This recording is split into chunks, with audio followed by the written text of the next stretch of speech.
Facing a fourth night trapped in their vehicles and unable to depart for Calais, frustration and anger led one group of drivers to briefly blockade inbound freight arriving from France.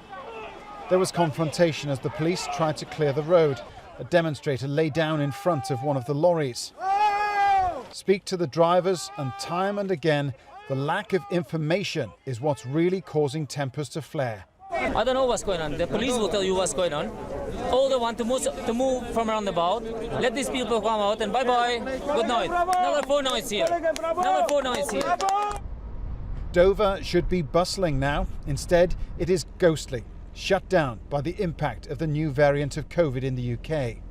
The French ban on arrivals ended on Wednesday morning, but the condition of travel is possession of a negative COVID test. And getting one of them while trapped in a queue like this is impossible. Testing is available at the temporary lorry park at MANSTON airfield, which now has nearly 4,000 trucks and their drivers parked on it. The site is on a desolate, windswept hilltop 20 miles away from the port at Dover.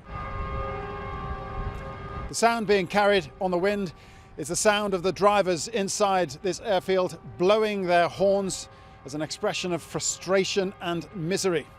This airfield is a truly desolate place to have the prospect of spending Christmas.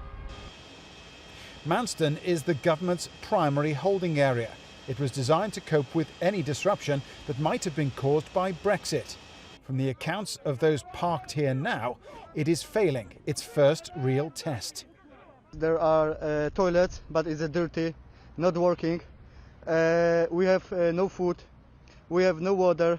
Yesterday, the police organized the food, but it was just a hamburger, some chips, and that's all.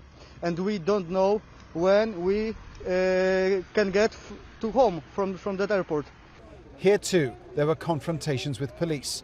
2 people detained as frustration led to scuffles. Again, the lack of information and organisation have left the drivers desperate. The government says testing has begun at MANSTON, but not enough.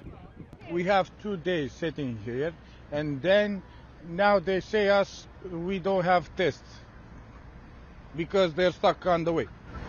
Tests are stuck? Yeah, the car is still stuck, it's blocked.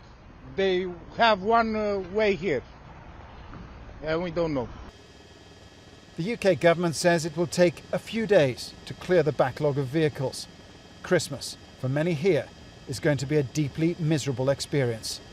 Paul Brennan, Al Jazeera, Dover.